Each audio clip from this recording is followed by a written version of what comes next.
Astaghfirullah. Bismillahirrahmanirrahim.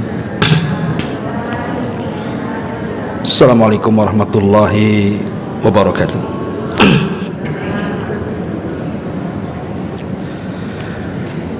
Alhamdulillah wassalatu wassalamu ala Rasulillah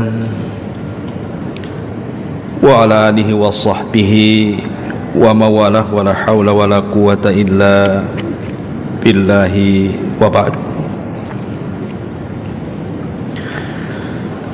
Alhamdulillah, segala puja dan puji hanya milik Allah subhanahu wa ta'ala.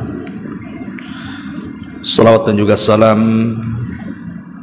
kita hadiahkan kepada Rasul kita Nabi besar Muhammad sallallahu alaihi wa ala alihi wasallam. Kita lanjutkan kajian kita, masih membahas kitab 175 Jalan Menuju Sorga karena karya Naib bin Mamduh Al-Usud. Dan kita masuk pada poin yang ke-8 pada halaman ke-50. Orang yang ingin diselamatkan dari api neraka. Kita baca hadisnya baru kita jelaskan. Di sini Rasulullah sallallahu alaihi wasallam bersabda, "Man qala hina yusbih Allahumma inni asbahtu ushiduka wa ushidu hamalata arshika wa malaikataka wa jami'a khalqika annaka antallah la ilaha illa anta wahdaka la syarika lak wa anna Muhammadan abduka wa rasuluk a'taqallahu rubu'ahu minan nar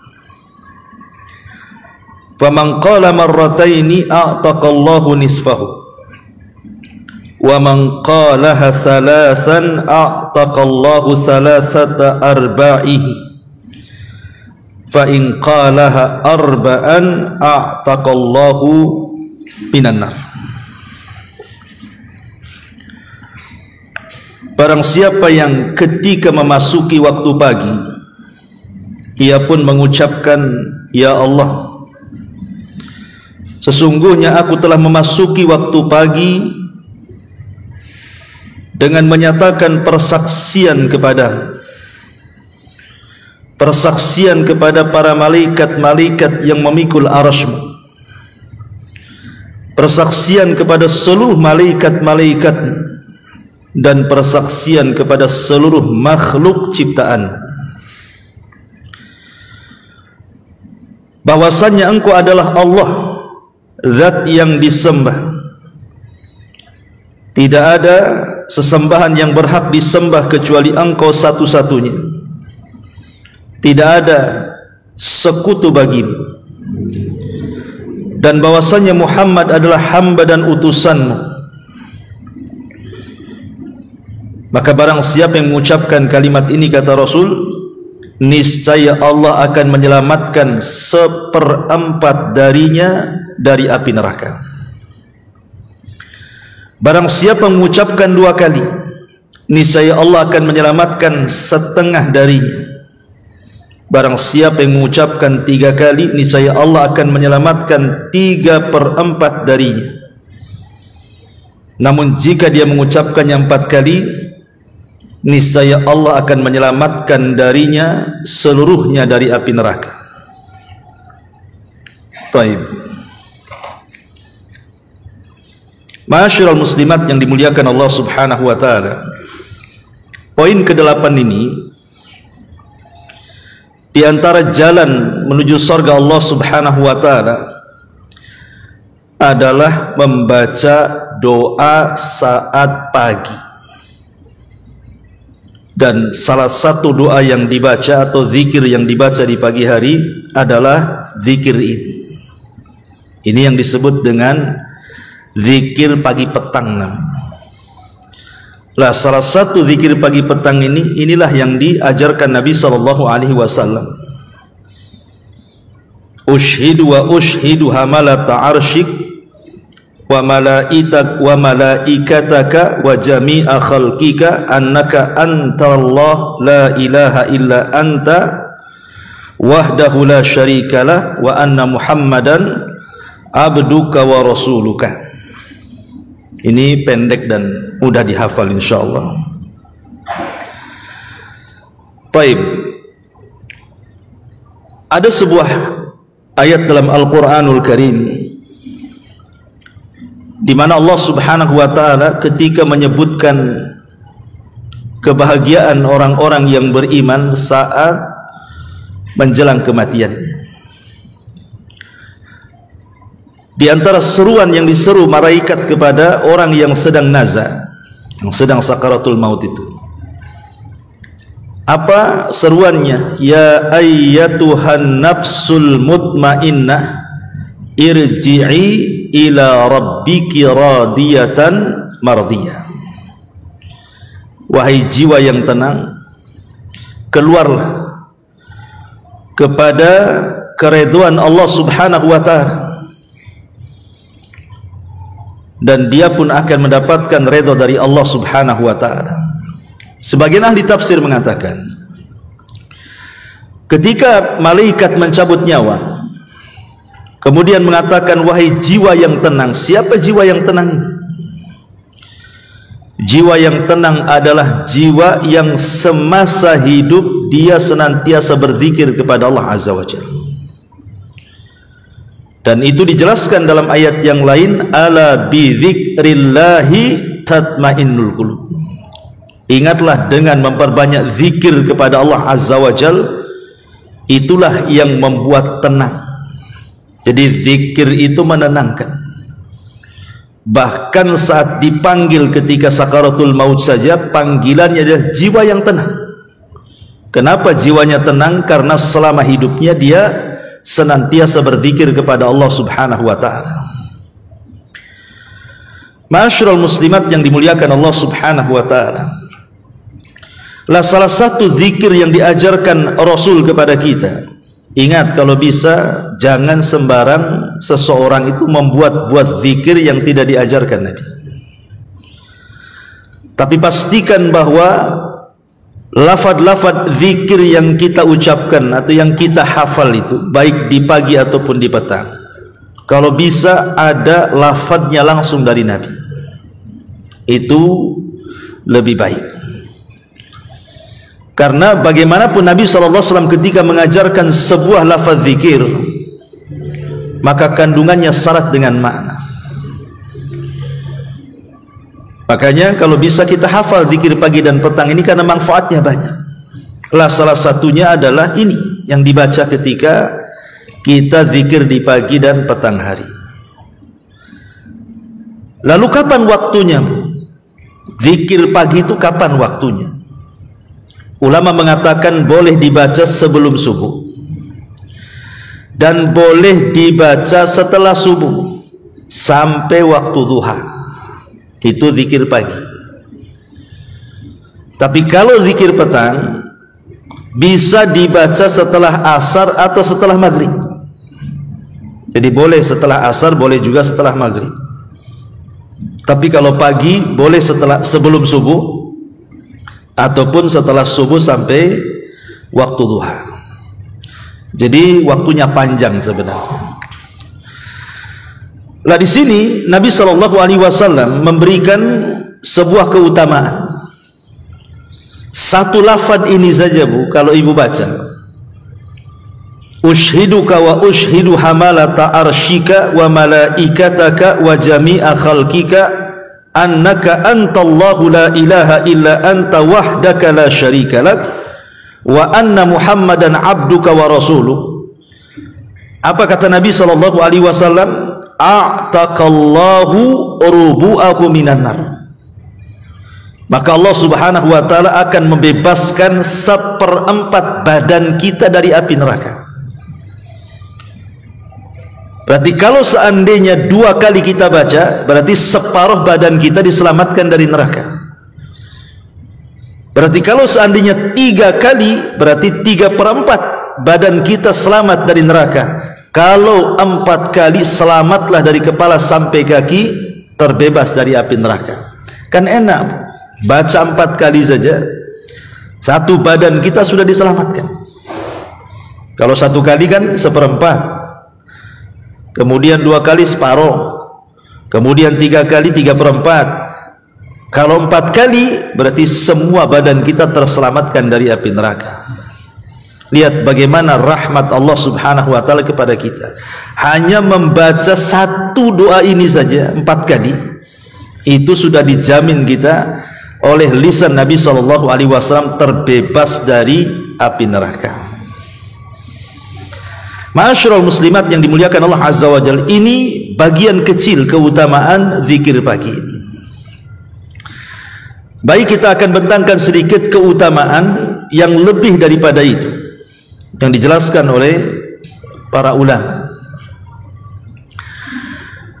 Para ulama mengatakan bahwa di antara keutamaan atau rahasia zikir pagi itu, mereka mengatakan bahwa asraru adzkaris sabah wal masa, ada rahasia besar ketika ibu baca zikir di pagi ataupun petang hari itu. Fi tausiatir rizki, pertama, Allah subhanahu wa ta'ala akan meluaskan rizki kita. Orang yang suka mendawamkan zikir pagi petang, itu salah satu keutamaannya adalah meluaskan rizki.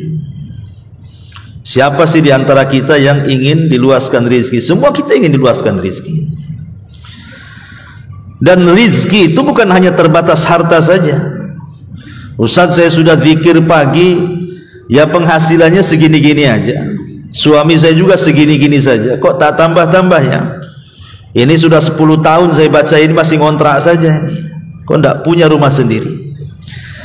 Itu karena kita memahami rizki itu hanya sebatas harta saja. Padahal rizki yang paling besar adalah bukan di harta, tetapi di ketenangan hati itu. Diluaskan hati kita, itulah sebenarnya rizki yang sesungguhnya. Karena hidup kita itu kan tidak lama. Banyak orang dari muda sampai dia tua dia mengumpulkan harta, kemudian kaya, habis mati pun ditinggalkan kekayaan. Belum lagi selama hidup dia tidak tenang hidupnya kan.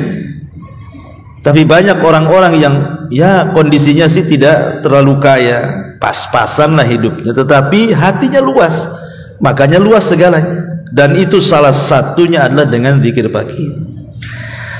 Kemudian juga wal khuruju minadz-dziki wal karbi, dengan memperbanyak zikir pagi dan petang itu, maka setiap zik itu kesempitan dada. Wal karbi itu artinya hal-hal yang menimpa kita dari musibah yang akhirnya kita kemudian stres, bingung dan begitu seterusnya. Maka dengan mendawamkan zikir pagi dan petang itu bisa mengeluarkan dari perkara-perkara itu. Dan ini coba ibu kan nggak pernah nyoba masalahnya ya. Coba kalau mamanya lagi stres, lagi bingung, lagi ada masalah, teruslah lisan itu berzikir kepada Allah Azza wa Jalla. Maka nanti ada khasiatnya itu, tentu dengan sebuah keyakinan bahwa ketika kita lebih mendekatkan diri kepada Allah Azza wa Jalla, Allah akan turunkan ketenangannya kepada kita.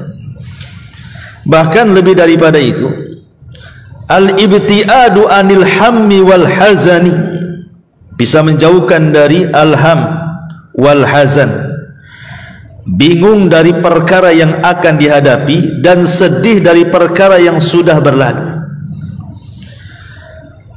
Kadang kita ini sedih bu, umpamanya dulunya pernah kaya kemudian sekarang miskin, masih keingatlah dulu kaya. Dulunya pernah menjabat, ternyata purnawirawan, masih teringat jabatannya. Dan begitu seterusnya. Atau mungkin bingung menghadapi perkara yang akan datang, bingung soal anak, kemana nanti sudah besar, bingung soal rumah tangga, macam mana nanti ke depan, bingung soal ekonomi dan begitu seterusnya. maka dengan zikir pagi dan petang akan dijauhkan dua perkara yang menghantui manusia itu. Kemudian juga disebutkan juga bahwa zikir pagi dan petang itu salah satu keutamaannya adalah masuk pada man yudhilluhumullahu fi dhillihi yaumal qiyamah. Dia akan mendapatkan naungan di hari yang tidak ada naungan kecuali naungan Allah Subhanahu wa taala. Jadi bukan hanya kesusahan dunia saja dihilangkan, kesusahan akhirat pun dihilangkan. Ketika orang dikumpulkan di padang mahsyar, kemudian matahari didekatkan di atas kepala, maka orang yang senantiasa hatinya terpaut dengan Allah dan berzikir kepada Allah Azza wa Jal, maka satu di antara 7 orang yang akan mendapatkan naungan di hari yang tidak ada naungan kecuali naungan Allah Subhanahu wa taala. Ma'asyiral muslimat yang dimuliakan Allah Subhanahu wa taala, dan banyak lagi lah keutamaannya.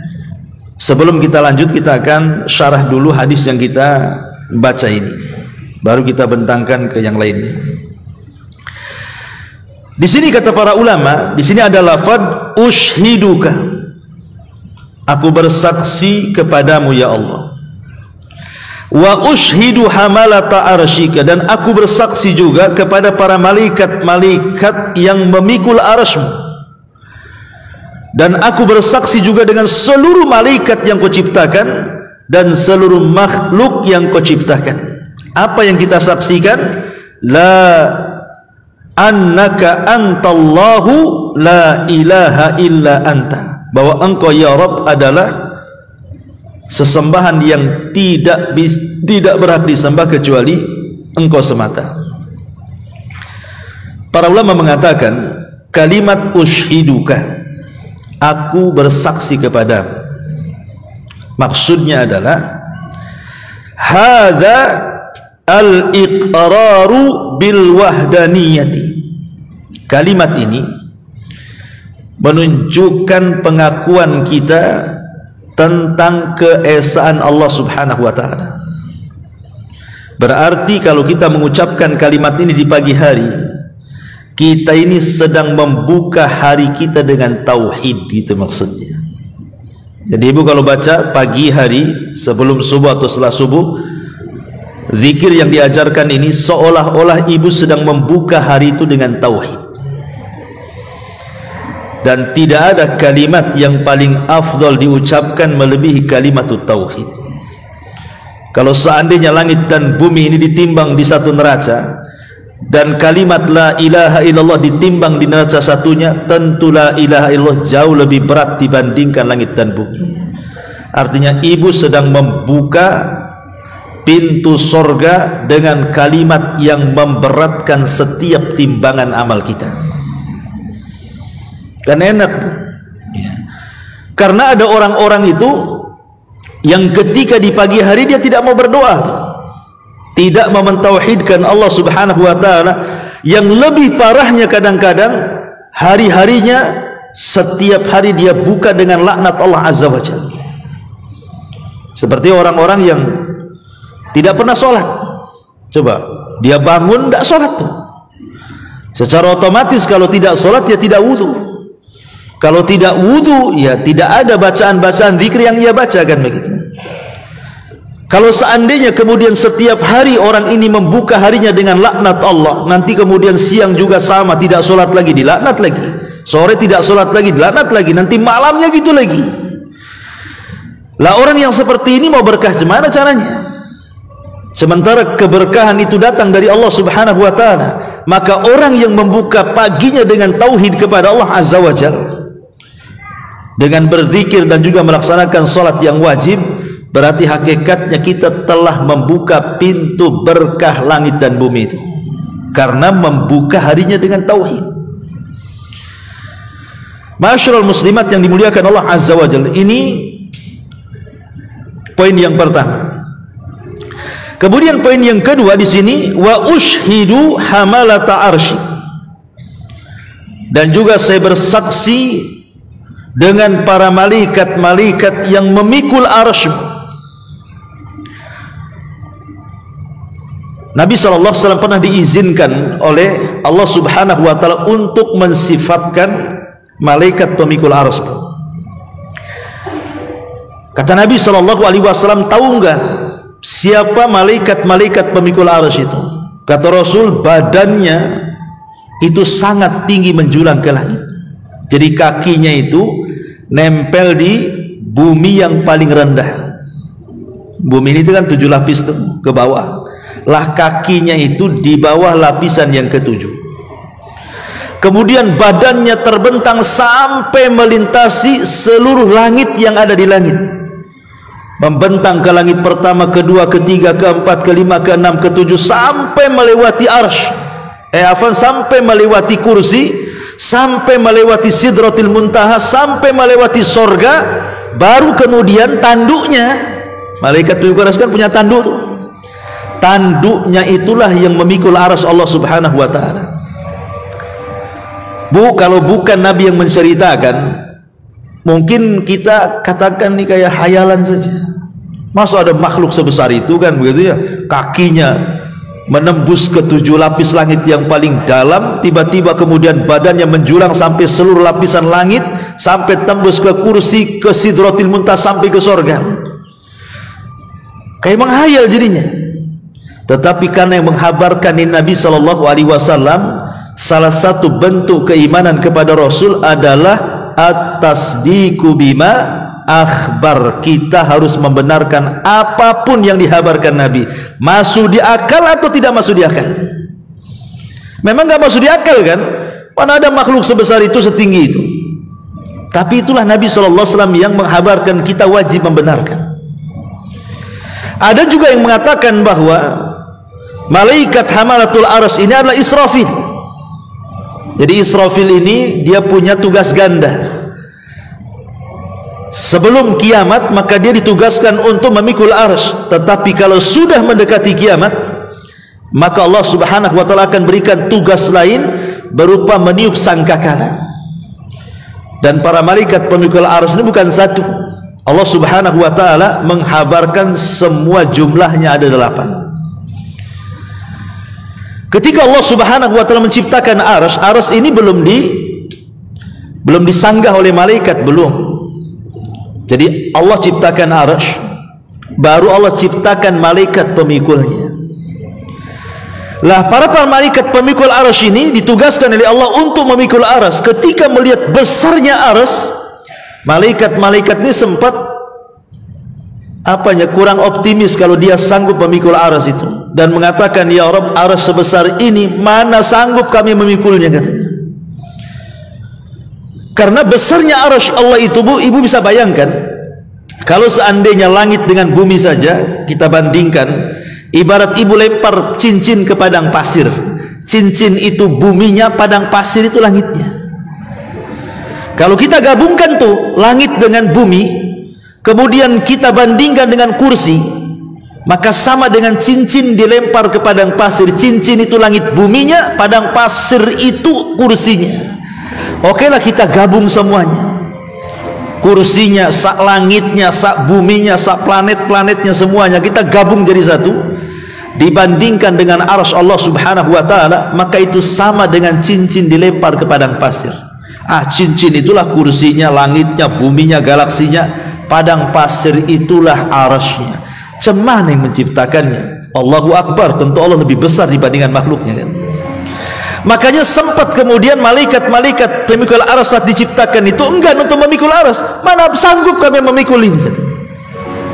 Tapi Allah Subhanahu wa Ta'ala ajarkan satu doa kepada para malaikat, agar malaikat mengucapkan la haula wala quwwata illa billahil azim. Tidak ada daya dan kekuatan kecuali milik Allah Subhanahu wa Ta'ala. Ketika malaikat membaca la haula wala quwwata illa billah, tiba-tiba muncul kekuatannya, dan sejak itulah malaikat pemikul arsy memikul arsy sampai hari ini, bahkan sampai kiamat dibangkitkan. Dari sini ada faedah, Bu, jangan remehkan kalimat la haula wala quwwata illa billah. Ini kalimat yang bisa memberikan kekuatan kepada badan kita dan juga pikiran kita. Jadi ibu kalau lagi lemas nih kan, mungkin sakit pinggang, sakit apalah, lagi lemas, habis capek gitu bu ya, biasakan mengucapkan la haula wala quwata illa billah. Itu bisa menambah kekuatan tuh. Asal yakin ya, yakin kepada Allah subhanahu wa ta'ala bahwa tidak ada daya dan kekuatan kecuali milik Allah subhanahu wa ta'ala. Karena lihat malaikat ini yang tidak sanggup mikul aras ketika mengucapkan kalimat itu jadi kuat dia. Lah kita bersaksi dengan para malaikat yang kuat-kuat yang Allah subhanahu wa ta'ala ciptakan di sini. Kemudian wa malaikatahu, dan seluruh malaikatnya. Ini namanya penyebutan khusus dulu baru umum. Karena kan malaikat aras kan bagian malaikat juga, disebutkan juga malaikat lainnya, menunjukkan bahwa ada keistimewaan para malaikat pemikul arsy karena disebutkan secara khusus, kemudian baru bicara tentang seluruh malaikat. Wa malaikatahu, dan aku bersaksi kepada seluruh malaikat-malaikat. Kenapa kita bersaksi kepada seluruh malaikat Allah azza wa jalla juga? Karena tidak ada makhluk yang diciptakan yang hanya untuk beribadah kepada Allah kecuali para malaikat. Jadi Allah itu tidak ada kekurangan dari makhluknya yang menyembahnya. Makanya ada istilah, kalau seandainya seluruh malaikat kufur, tidak akan mengurangi kekuasaan Allah. Kalau seandainya seluruh manusia beriman, tidak akan menambah kekuasaan Allah. Karena kalau seandainya tidak ada manusia, cukup malaikat saja, jumlah mereka jauh lebih banyak dibandingkan kita, dan mereka tidak pernah maksiat kepada Allah. Itulah kekuatan dan kekuasaan Allah subhanahu wa ta'ala. Baru setelah itu wa jami'a khalqika, dan seluruh makhluk-makhlukmu. Karena tidak ada makhluk yang Allah ciptakan selain manusia kecuali semua bertasbih. Semua bertasbih dengan mengucapkan kalimat alhamdulillah. Makanya Allah mengatakan wa in min kulli syai'in illa yusabbihuna bihamdihi walakin la tafqahuna tasbihahum. Tidaklah segala sesuatu yang Allah ciptakan melainkan semua bertasbih dengan memuji Allah, tapi kalian tidak tahu tasbih mereka.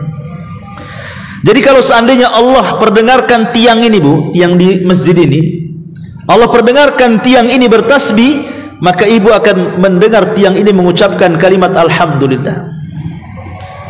Kalau seandainya umpamanya itu lemari buku itu bertasbih juga bu, cuman kan ibu tidak dengar tasbihnya. Kalau dia mau bertasbih dan diperdengarkan, maka ibu akan dengar lemari itu mengucapkan alhamdulillah. Dan semuanya, semua makhluk yang Allah subhanahu wa ta'ala ciptakan. Lah kita bersaksi untuk apa?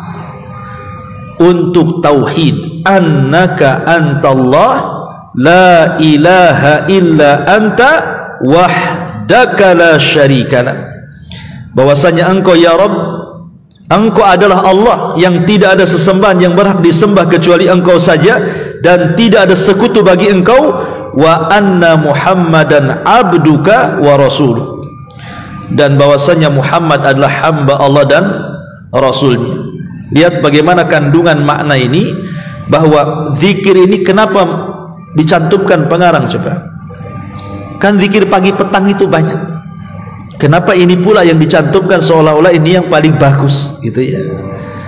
Memang diperselisihkan tentang riwayat ini, ada yang melemahkan seperti Syekh Albani, tapi ada yang menghasankan seperti Syekh Ahmad Al-Arnaud. Kemudian juga di sini ada catatannya Syekh bin Bas juga menghasankan, artinya bisa dipakai lafaz ini karena kandungan lafaznya luar biasa.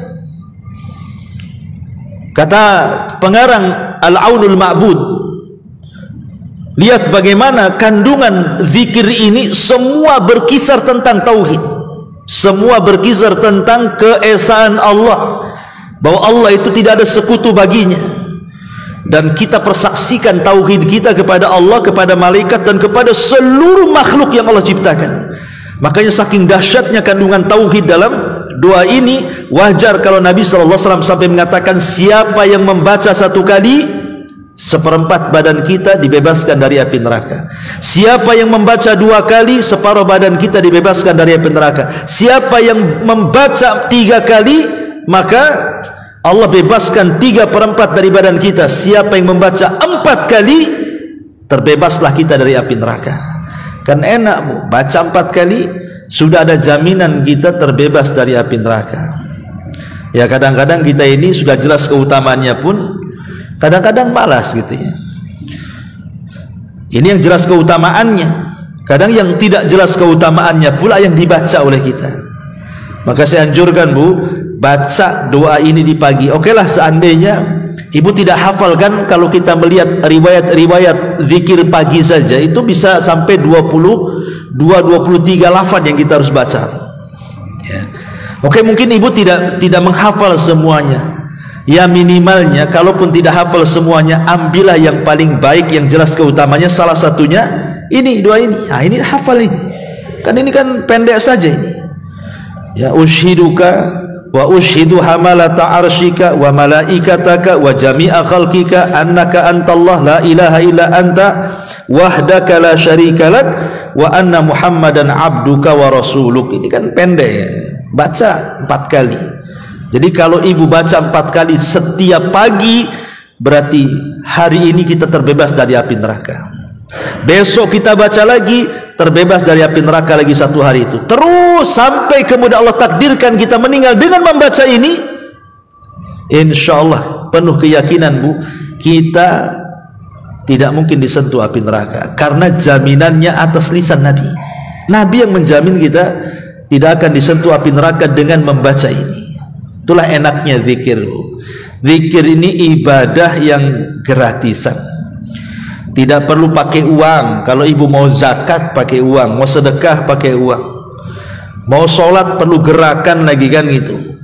Mulai dari takbir sampai salam. Mau haji apalagi menggabungkan gerakan dan uang.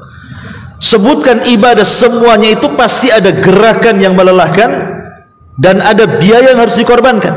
Tapi zikir itu enggak. Zikir ini sudah tidak berbiaya gitu ya. Tidak banyak gerakan badan, cukup lisan saja. Kemudian bisa dilakukan anak kecil, orang dewasa, orang tua, laki-laki, perempuan, anak-anak, semua bisa melakukannya. Dan zikir ini juga tidak ada ruang waktu dan tempat kapanpun kita bisa lakukan, kecuali yang sudah ditentukan waktunya. Seperti memang Rasul mengatakan, apabila Ibu baca di pagi hari zikir ini, berarti kan jelas ada waktunya tuh. Kalau sudah ada waktunya, enaklah kita baca zikir ini, berarti ada keutamaannya.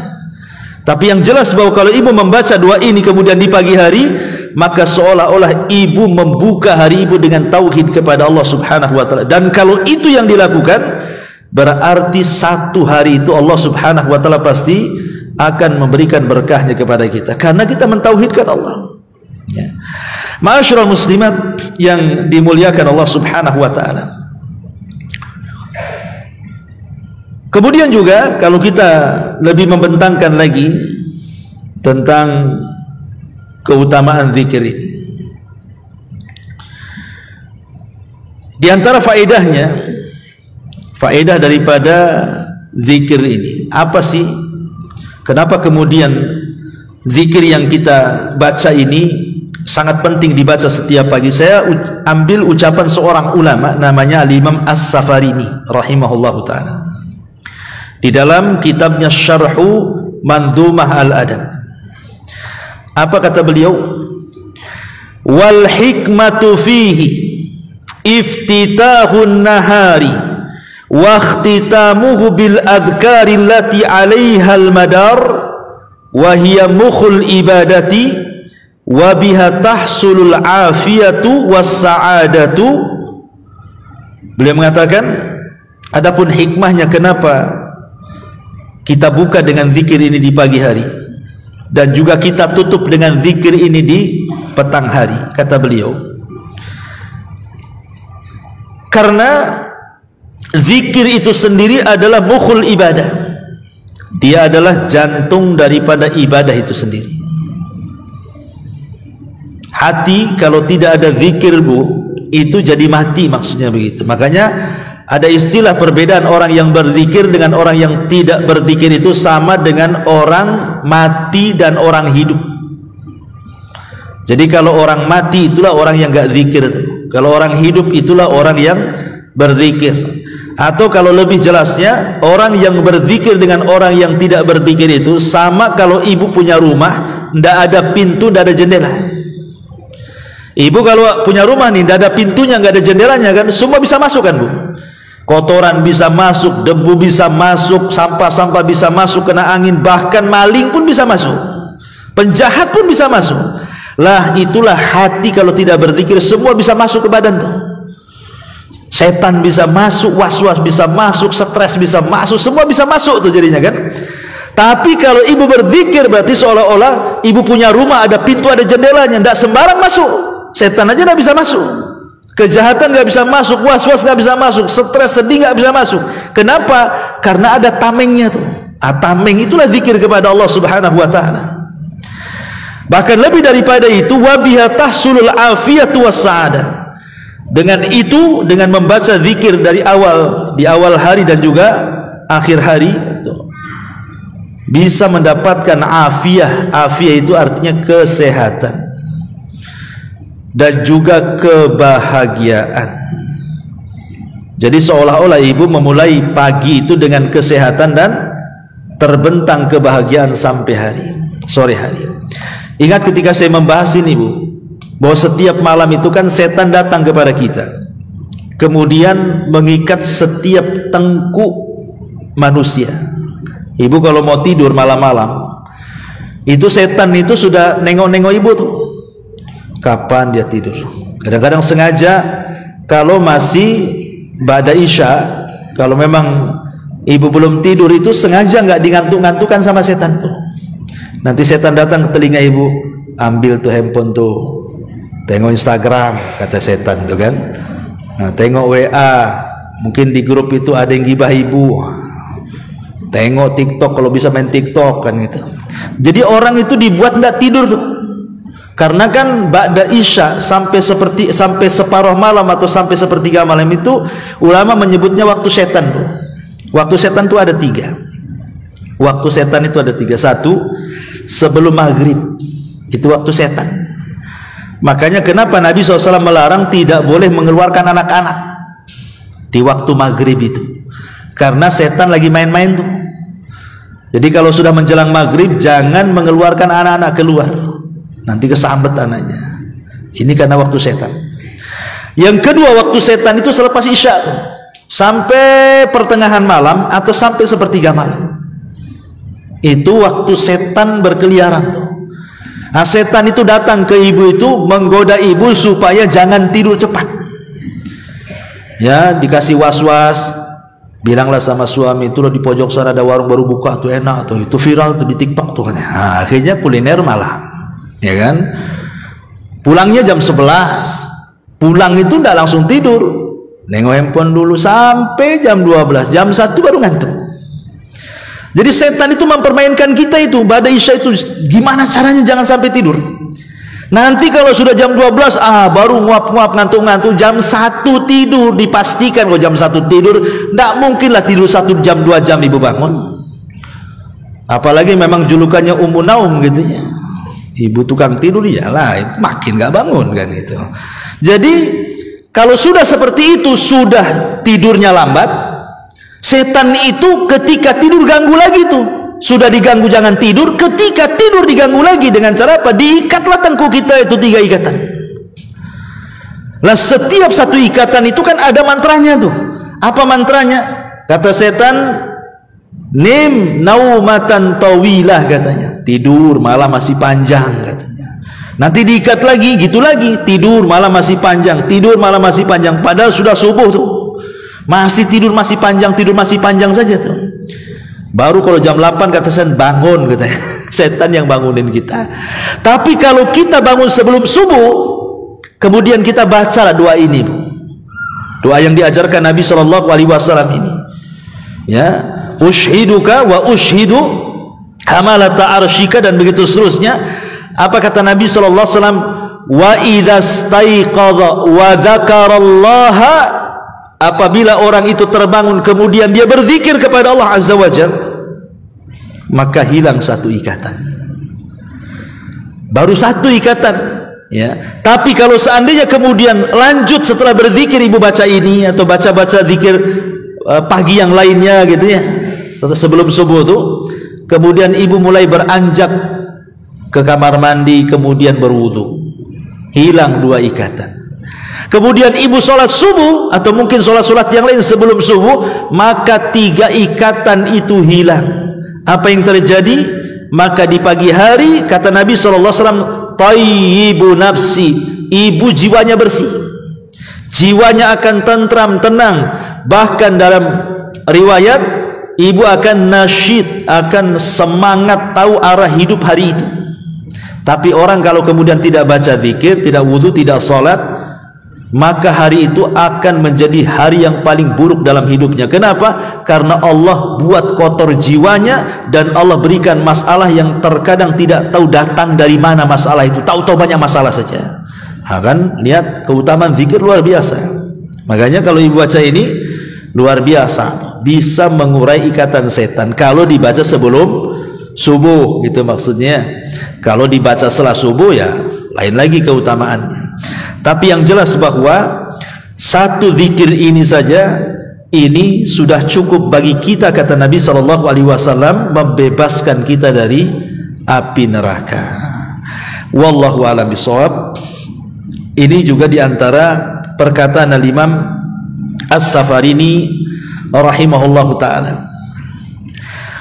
Kemudian juga dikatakan oleh para ulama yang lainnya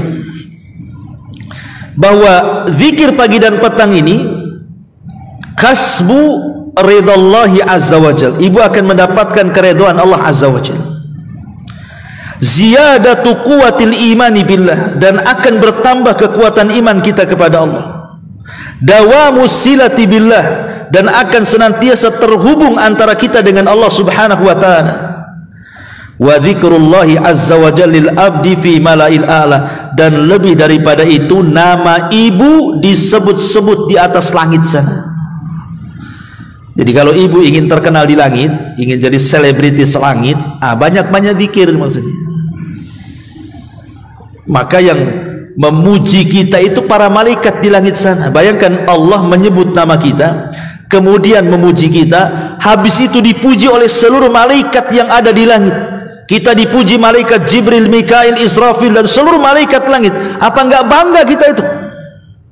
Maksudnya enggak yakin sih, itu yang masalahnya. Ya, coba kalau yakin, kita bisa jadi selebritis langit tuh. Hanya cukup membaca zikir saja. Ketika ibu baca zikir ini, nama kita disebut-sebut di langit. Kemudian juga al-hifdzu min syarril insani wal jin, bisa menghilangkan keburukan yang datang dari manusia dan jin. Wa syarri kullil makhluk, bahkan keburukan seluruh makhluk. Dengan berzikir kepada Allah, kita dijauhkan dari keburukan manusia, keburukan jin, dan keburukan seluruh makhluk.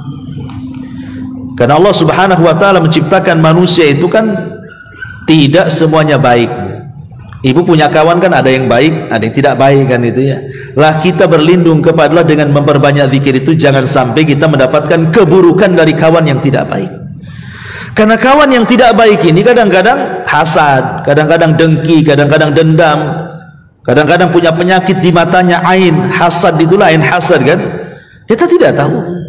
Atau jin yang tidak terlihat, atau mungkin makhluk yang lainnya, virus-virus, ya, ataupun apalah yang bisa menyakiti kita. Tapi dengan berzikir kepada Allah, itulah yang disebut dengan hisnul muslim. Zikir itu ibarat benteng yang bisa menghalangi kita dari seluruh keburukan. Kemudian juga at-tamattu bihifdzillahi azza wa jalla wa himayatihi, maka Allah subhanahu wa ta'ala akan senantiasa menjaga kita sepanjang hari kita. Maghfiratuz dzunubi was sayyi'at, bisa menghapuskan dosa-dosa dan keburukan-keburukan. Ziyadatul hasanati was thawab, bisa menambah kebaikan dan pahala. Dukhulul jannati bifadlillahi azza wa jalla wa karamih, dan bisa menyebabkan kita masuk surga dengan karunia Allah azza wa jalla. Wa dawamu ni'amillahi azza wa jalla, dan Allah akan tetapkan nikmat kepada kita. Wal barakatu fih, bahkan akan memberikan berkahnya. Kifayatul hammi wal ghammi wal hazan fid dunya wal akhirah, akan menjauhkan dari kebingungan, stres, kesedihan di dunia dan akhirat. Tuma'ninatul qalbi wansyirahu sadri, dan bisa menenangkan hati dan melapangkan dada. At-tahassun minasyaitan wa makayidihi, dan bisa menghalangi tipu daya syaitan-syaitan yang akan merugi kita. Wal hifdzu minal hasadi wal ain, dan bisa menjaga dari hasad dan penyakit mata. Imdadul jismi bil quwwati wat taqah, dan Allah akan berikan kekuatan kepada badan kita. Jilbur rizki wa qada'i daini, bahkan bisa memperluas rizki dan membayar hutang-hutang kita. Hifdul makanil ladzi yabitu fihil insan, bahkan bisa menjaga tempat yang kita tinggal di situ. Rumah kita tidak akan didekati oleh syaitan. Dan banyak lagi keutamaan zikir di pagi dan petang hari. Wallahu alam, ini saja yang bisa saya sampaikan. Sebelum saya tutup, silakan Bu, kalau ada yang bertanya. Tafadhol.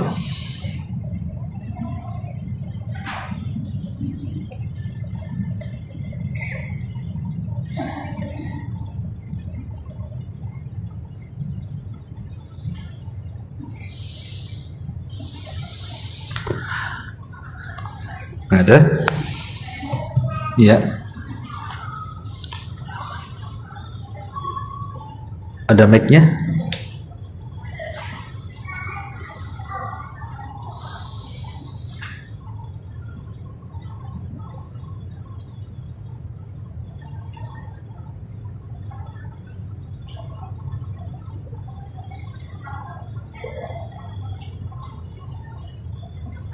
Ya.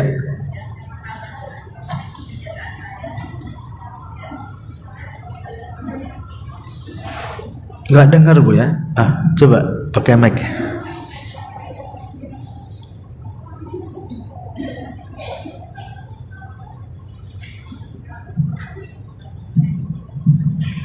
Assalamualaikum warahmatullahi wabarakatuh. Waalaikumsalam warahmatullahi wabarakatuh. Pak Ustaz, yang saya ingin tanyakan, kebiasaan saya dari sehabis tahajud itu 1000 kali salawat, dan dari hari Jumat sampai hari Selasa kalau nggak salah selama 1 minggu 1000 itu akan tiketnya berarti sekitar 7 rakaat ya. Lalu ya Allah itu setiap hari Jumat. Terus saya zikir itu salawat 1000 kali, Allahumma sholli ala sayyidina Muhammad. Kemudian di hari Selasa sallallahu alaihi Muhammad. Itu sama atau beda? Sedangkan artinya semoga Allah memberi rahmat kepada Nabi kita Muhammad SAW. Dan Allahumma sholli ala sayyidina Muhammad. Aku bersaksi bahwa tiada Tuhan selain Allah, Nabi Muhammad adalah utusan Allah. Kalau kita baca beda itu apakah sama? Bentar. Ibu pertama bacaan Allahumma sholli ala Sayyidina Muhammad 1000 kali. Kemudian ini jatuhnya pada hari Selasa. Oke. Sallallahu alaihi wasallam. Sallallahu alaihi wasallam. Jadi yang satu lafadznya Allahumma sholli ala Sayyidina Muhammad, yang kedua sallallahu alaihi wasallam. Apa bedanya gitu? Oke. Iya. Sudah? Oke. Alhamdulillah, salatu wassalamu ala Rasulillah, amma ba'du. Jadi gini Bu ya. Apa yang Ibu lakukan itu sudah bagus. Ya, artinya memperbanyak sholawat itu jelas gitu ya pahalanya. Tetapi alangkah baiknya kalau seandainya orang paham tentang apa sih makna sholawat itu. Kalau kita paham makna sholawat, maka kita lebih tertarik untuk mengucapkan sholawat kan itu ya. Sholawat itu kan terdiri dari 2 kata Bu. Ada sallallahu alaihi wasallam. Ya, ada sholawat, ada salam. Apa maksudnya sholawat dengan salam di sini?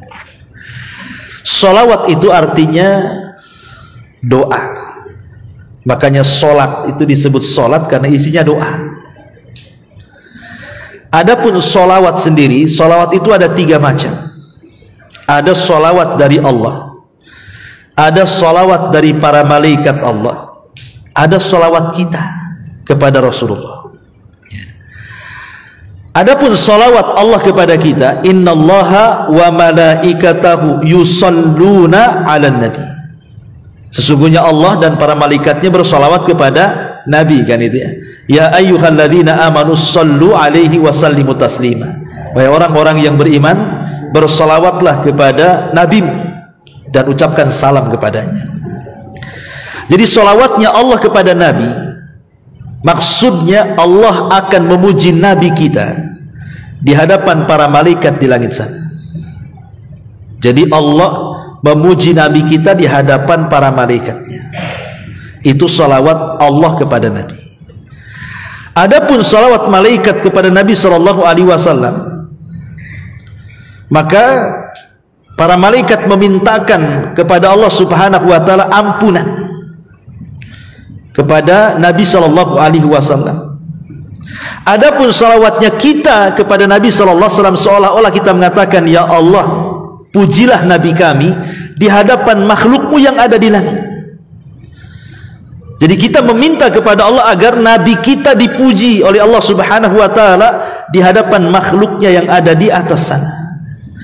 Dan sebagai imbalannya, kalau kita bersalawat satu kali mengatakan, ya Allah, pujilah Nabi kita di hadapan para malaikat-malaikatmu, sebagai imbalannya maka Allah akan memuji kita di hadapan malaikatnya 10 kali lipat dibandingkan kita memuji Rasul satu kali. Makanya ada hadis mengatakan, barang siapa yang bersalawat satu kali, maka Allah akan bersalawat 10 kali kepada kita. Coba bayangkan, kita hanya meminta, ya Allah, pujilah Nabi kami di hadapan makhlukmu di atas langit, maka Allah akan memuji kita 10 kali lipat lagi di hadapan makhluknya. Kan enak tuh, kita akan dipuji-puji di langit, kan itu. Jangankan orang langit tuh, satu kota Batam muji ibu aja kepala ibu besar. Satu kota Batam loh, gak ada yang benci ibu, semua muji ibu. Apa enggak hidung bengek bu, semua besar kan itu. Wah, senang kali itu. Itu baru satu kota Batam memuji ibu. Ini yang muji bukan orang, malaikat lagi. Ya kan, harusnya kan lebih bangga lagi kita dipuji malaikat kan. Hanya ngomong Allahumma sholli ala Muhammad saja 10 kali lipat Allah puji kita di langit sana. Itu makna sholawat ya. Adapun makna salam, kenapa kita harus mengucapkan berdoa keselamatan kepada Nabi? Kalau di masa Nabi SAW masih hidup, ya mungkin kita akan bela supaya Nabi jangan disentuh musuh-musuhnya, supaya selamat kan gitu ya. Tapi kan Nabi sudah nggak ada lagi di hadapan kita, dia sudah meninggal. Lalu kenapa kita mendoakan keselamatan bagi Nabi? Nabi kan sudah meninggal. Maksudnya kita mendoakan keselamatan itu sebagai adab kita kepada Rasul, agar jangan sampai ada orang yang menyakiti Rasul setelah kematiannya. Dengan cara apa? Menggali kuburannya. Kan ada orang yang berusaha itu mengambil jasad Nabi kan. Dan itu sudah berkali-kali tuh ada orang yang membuat terowongan mengarah ke kuburan Nabi, tapi oleh kerajaan Saudi selalu ketahuan. Kenapa? Karena Allah selamatkan jasadnya, jangan sampai dicuri orang, jangan sampai disakiti orang. Makanya kita berdoa keselamatan bagi Nabi SAW. Ya enggak, maksud bukan keselamatan, Nabi sudah jelas selamat kan begitu. Maksudnya kalau selamat dari neraka, ya Nabi orang yang pertama kali selamat dari semua makhluknya kan itu. Yang dimaksud keselamatan di sini supaya jasad Rasul jangan disakiti setelah kematiannya. Kita meminta keselamatan kepada Nabi SAW dan sebagai adab kita kepada Nabi. Nah, itu makna sholawat dan salam. Kalau ibu tadi mengatakan, yang pertama ibu katakan Allahumma sholli ala sayyidina Muhammad, berarti itu salawat saja. Adapun kalimat yang kedua sallallahu alaihi wasallam, berarti ibu menggabungkan salawat dan salam. Itu maksudnya bu ya. Ibu kan itu dua lafaz. Kalau yang satu salawat, yang satu menggabungkan salawat dan salam. Tetapi sebaik-baik salawat saya ajarkan, tidak ada salawat yang paling baik melebihi salawat Ibrahimiyah. Tidak ada salawat terbaik melainkan salawat Ibrahimiyah. Apa salawat Ibrahimiyah itu? Salawat yang ibu baca dalam salat itu. Allahumma salli ala Muhammad wa ala ali Muhammad kama shallaita ala Ibrahim wa ala ali Ibrahim innaka Hamidum Majid. Itu namanya salat Ibrahimiyah. Inilah lafaz salawat terbaik kalau ingin dijadikan sebuah zikir. Ya, pokoknya ibu mau baca 1000 kali, 2000 kali salat Ibrahim, ini salat terbaik. Baca aja Allahumma sholli ala Muhammad wa ala ali Muhammad kama shallaita ala Ibrahim wa ala Ibrahim innaka Hamidum Majid. Terus baca seperti itu. Itu sholawat terbaik yang disebutkan oleh para ulama. Kenapa? Karena menggabungkan dua sholawat, sholawat Nabi dan sholawat Ibrahimiyah. Tapi kalau kepanjangan gitu ya tidak apa-apa, seperti tadi ibu yang ingin mengatakan Allahumma sholli ala Muhammad, Allahumma sholli ala Sayyidina Muhammad atau sallallahu alaihi wasallam, tidak ada masalah. Ya, itu sebuah kebaikan. Tetapi yang harus diperhatikan adalah kalau memang ibu mau mendawamkan seperti itu kan itu ya tidak perlu kemudian dibatasi dengan waktu. Ya, umpamanya tidak harus pagi, ya siang kita baca, sore kita baca, malam kita baca kan itu ya. Tidak perlu dipatokkan dengan sebuah waktu. Karena itu akan lebih baik lagi, karena lisan kita akhirnya menjadi lisan yang suka bersolawat. Nah, kalau dipatokkan dengan waktu ini juga perlu dalil dari Al-Quran dan Sunnah Nabi SAW bahwa jam segini harus baca sekian kali, jam segini harus baca sekian kali, ini kan perlu dalil. Tapi kalau kita kemudian umumkan pokoknya jam berapa saja kita bersolat sebanyak mungkin gitu ya, mau 1000 mau ada 1000, kalau kuat maka itu lebih baik lagi. Insya Allah kalau kita banyak bersolawat kepada Nabi SAW, jangan itu pula yang menjadi perantara kita mendapatkan syafaat Nabi sallallahu alaihi wa ala alihi wasallam. Wallahu a'lam bishawab. Ya. Ada lagi? Fadhali. Coba kasih mic-nya tuh ke belakang.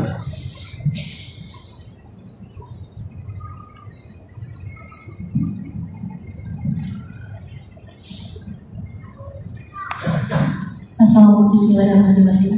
Iya. Assalamualaikum Ustaz. Waalaikumsalam warahmatullahi wabarakatuh. Saya mau bertanya, jadi ada salah satu kerabat kami, misalnya dalam beberapa hal terdapat orang yang sakit, dia mendoakan semoga kamu diberi kesehatan oleh Allah dan Rasulnya, atau misalnya dia berdoa semoga kamu diberikan rezeki oleh Allah dan Rasulnya. Saya ingin bertanya, gimana tauhidnya di sini Ustaz? Assalamualaikum. Waalaikumsalam. Ya, alhamdulillah. Sebenarnya tidak perlu membawa-bawa Rasulnya di sini, cukup Allah saja. Karena ada hadis Nabi SAW ketika ada seorang sahabat mengatakan Masya Allahu wa syi'ta, atas kehendak Allah dan engkau. Maka Rasul marah dan mengatakan jangan bawa-bawa aku, cukuplah atas kehendak Allah saja. Jadi kalau seandainya ada orang kena musibah, ya, maka ada doa-doa yang diajarkan Nabi SAW seperti umpamanya mengatakan la ba'sa tahurun insyaallah, kan itu ya, atau syafaqillah, kita doa seperti itu. Ya, syafaqillah, cukup syafaqillah saja, semoga Allah menyembuhkan penyakit. Atau nasihati, berdoalah kepada semoga Allah memberikan ganjaran akan musibah yang menimpaku. Kasih nasihat seperti itu. Jadi sebaiknya tidak membawa-bawa Rasulullah di sini. Cukup semoga Allah menyembuhkan kamu. Kenapa? Dari segi tauhid, jelas kalau dari segi tauhid ya ada sedikit cacat, karena Nabi SAW bukan penyembuh. Penyakit itu datang dari Allah dan Allah yang menyembuhkannya. Nabi SAW juga sakit. Bahkan sebelum meninggalnya dia sakit. Ya. Dan sakitnya itu yang menjadikan dia meninggal malah. Dan Nabi tidak bisa menyembuhkan dirinya sendiri.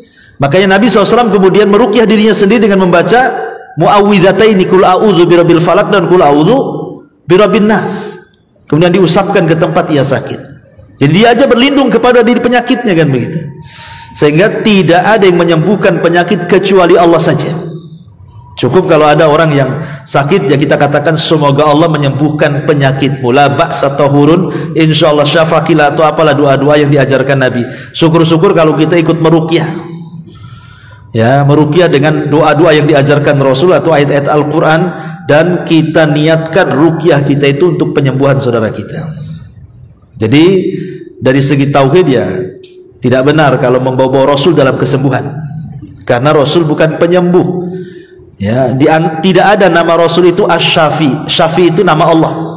Asy-Syafi itu nama Allah. Kalau ibu mempelajari nama-nama dan sifat Allah dari 99 nama disebut dengan Asmaul Husna, maka salah satu nama Allah itu Asy-Syafi, yang menyembuhkan.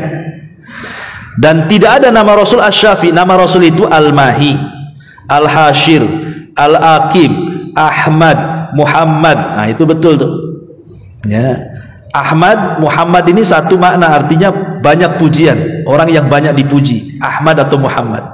Atau Al-Hashir, yang akan mengumpulkan kelak pada hari kiamat, di tangan dia syafaatul uzma.